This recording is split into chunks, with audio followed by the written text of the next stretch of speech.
I have supported him with checks and the gold Trump bars, $100 gold things. I can't get rid of those. And the T cards, the TRB cards. So how does that work? They gave me a PIN number and everything. Go to any ATM. Went to the ATM and couldn't get nothing out. The card has nothing on it. You think it was a scam? It might have been, I don't know. The 2024 election is getting stranger and more surreal by the day. I remember a time when you saw a news headline and you had to check out to make sure it wasn't satire. At this point, I'm pretty sure The Onion could be a trusted source. But each time I think there is no way things could get any stranger, Jordan Klepper releases a new video and the bar gets set even higher. This time around, Jordan is asking questions we all thought we already knew the answers to. Would people be alright with Trump making himself king or perhaps even a dictator? Let's find out on this episode of Progressive Matters.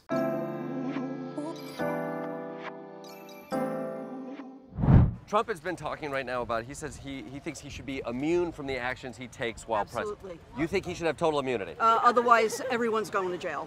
You're fine with Trump as king? Yes. Dictatorship for day one. Yeah. And that's what we need. What does that actually look like? Well, that means that about half the people in the Department of Justice should be arrested and put behind bars. Okay. That's like a true dictatorship. Yeah. Donald Trump said he'll be a dictator day one. What do you think of that? Is that a good idea? Let's get it done. Let's get in and get it done. Let's go. He's not going to be like a Hitler dictator. No, more like a Mussolini dictator for a day. Exactly. Yes, God bless America. Yes. Put the people in place. A dictator can do that, right?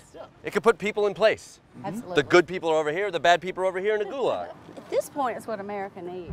In the words of George Takei, oh my! How did we go from tossing tea into the ocean over taxes to gulag me harder, daddy? This is truly mind-blowing stuff. I mean, it was crazy enough when conservatives went from George Soros is the devil and Jews are running the Illuminati to angrily accusing liberals of anti-Semitism. This is truly some 1984, we have never been allied with Eurasia, we have always been at war with Eurasia type of brainwashing, if you know what I'm saying. If you don't, go read the book, or give it a listen. It's worth the time. Now, I understand at this point these people are pot committed. You don't go out and buy thousands of dollars worth of Trump swag just to switch teams because you lost to a guy that you claimed had the winning potential of the 2024 New York Jets. But some of this stuff is pretty hard to defend. Trump said they're poisoning the blood of our country. Trump kind of speaks in allegories. What he's talking about is the blood of the country's been tainted. People have come here and immigrated. It's a different story. And they don't know our American history and our values. Nor do they respect it. So when he says poisoning our country, it sounds harsh, it sounds much nicer in the original German. Yeah. Yeah, there you go. I've loved everything that he has implemented in the past, so I love if we could put that back into office to keep that going. Like what stuff? I like the border control. Yeah?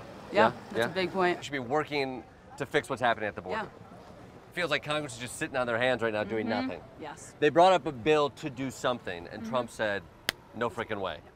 Why was that a good idea? I don't know. Well, I would like to think that these people can only do so much harm. But after years of watching MTG and Lauren Boebert, I'm not sure that I won't be seeing some of these people on the floor of the House of Representatives. They seem about as logical and as well informed. When it comes to Trump and his supporters, I think we can toss the whole reading thing out the window. In fact, if some of them get their way, there won't be any books to read.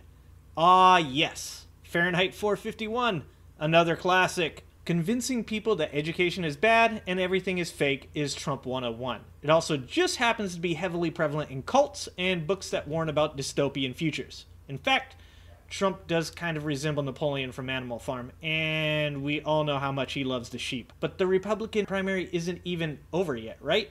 Does Nikki Haley still have a chance? I voted for Trump twice, and I'm embarrassed. She's going up in the polls. She keeps going up. I mean, she did lose to none of these candidates. I know. Back in Nevada. Yeah.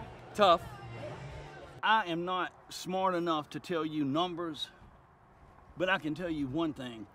She is certainly not going to get embarrassed in this state. I have a problem with people insinuating she might not have been an effective governor. Really? Well, they either lived in another state or they're high as a Georgia pine. Well, fuck. We're in trouble. There's always removing Trump using the 14th Amendment, right? If you want to find out, check out this video where we discuss the Supreme Court Justice's role in doing just that. Stay safe out there, and remember, get educated and get out and vote.